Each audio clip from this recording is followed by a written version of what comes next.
Hello,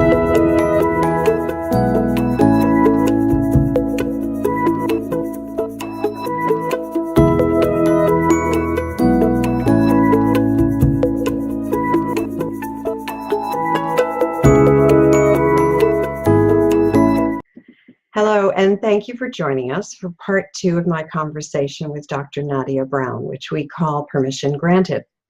I'm Maria Tomás-Keegan, and this is From Upside Down to Right Side Up, Tips for the Transition.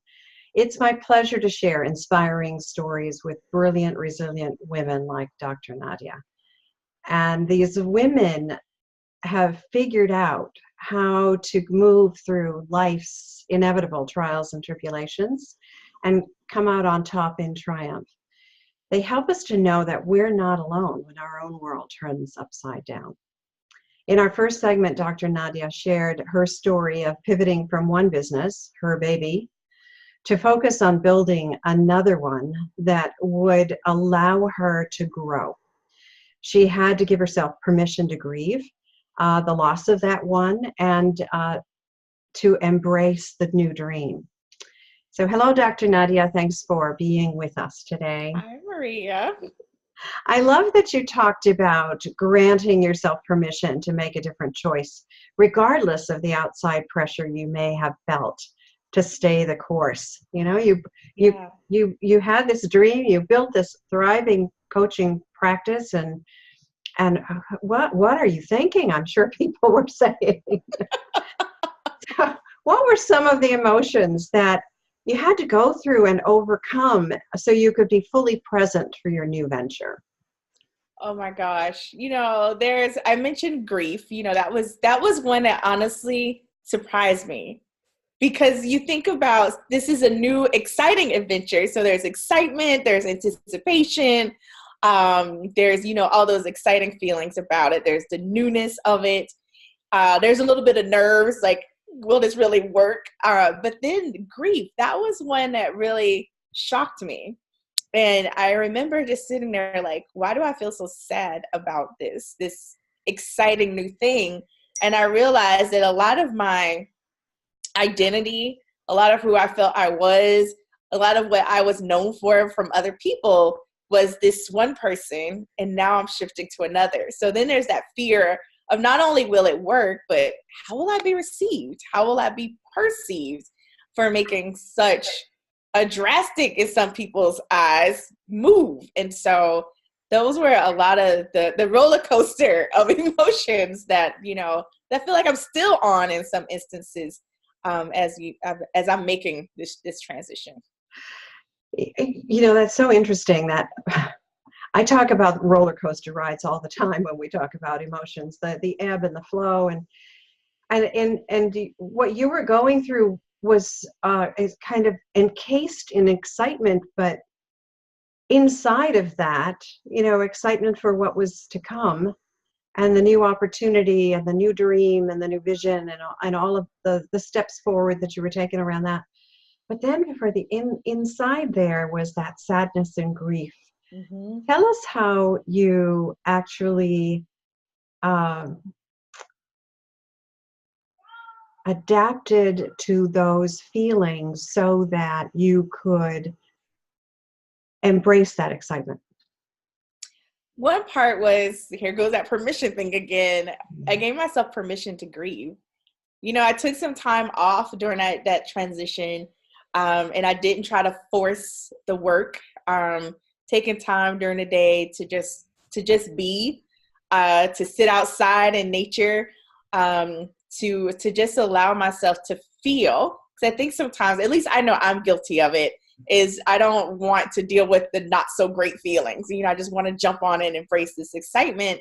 But the reality was there was this grief there. There was this sense of loss. There was that sense of, I've worked really hard to build this. And now I'm letting it go, and I'm willingly letting it go. And, and then you have the outside people that are like, what are you doing? Don't do that. You worked so hard to get brand recognition and all this kind of stuff. And now you're like, whoop, we're done with that.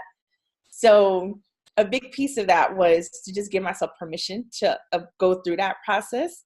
And then also having people in my close circle that I could talk to about it, who wouldn't judge me, for feeling that way and would still support me in my decision to make this change. Beautiful. Two really, really powerful ideas there. Giving yourself permission to feel the feelings, because when we don't do that, I believe what happens is we stuff them down, right? We replace them, or we think we're replacing them with excitement or whatever the new feelings are that are more uplifting.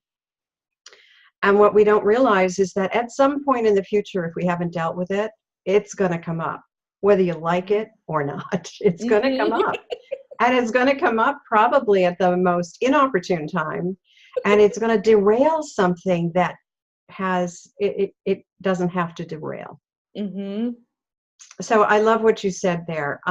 And I believe that when we allow those emotions, however that is, for you, it was just taking breaks and going to sit in nature and just allowing yourself to be, it's just so important. And the whole concept of granting yourself permission is, and then the second part is surrounding yourself with people who have got your back.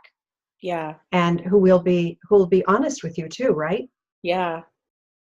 Yeah. I had people, because my natural tendency is to work.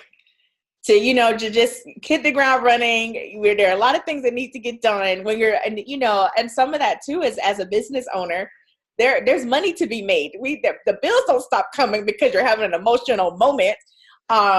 There's decisions to be made, so I'm looking at cash flow, I'm looking at numbers, I'm looking at all these different things. And a part of me was like, I don't have time for this.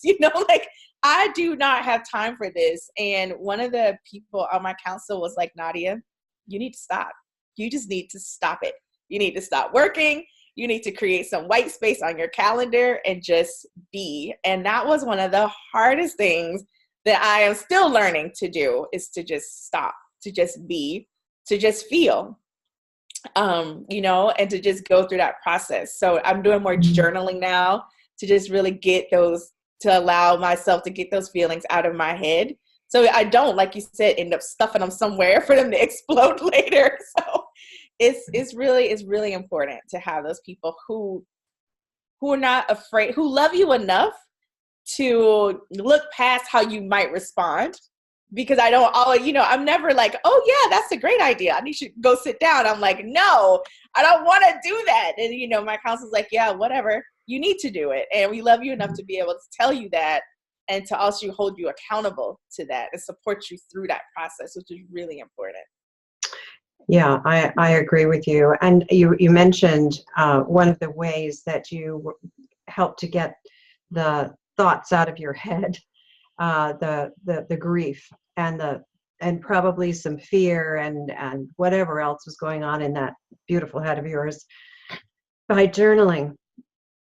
And I know some people who I often mention that I do a lot of writing myself. It's very cathartic, and a lot of people say, but I don't write. I can't journal. I can't sit quietly enough. And I just like to challenge that notion, so that just sit down with a pad of paper for 5 minutes and write how you're feeling right now. Yeah. I feel sad. Answer the question, why? What is it that's making you feel sad? And then be done.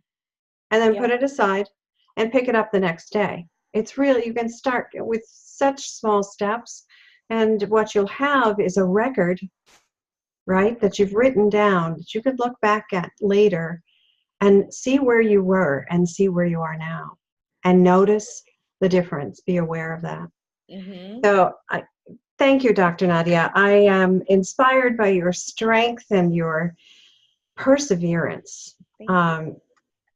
In our next segment, we want to hear more about what you took away from this shift in your business and what might help others who are thinking about doing something similar. So these are the golden nuggets of wisdom. You've already shared a few of them with us already. We want more. Okay? Okay. All right. So everyone stay tuned. Till next time, this is Maria Tomás-Keegan.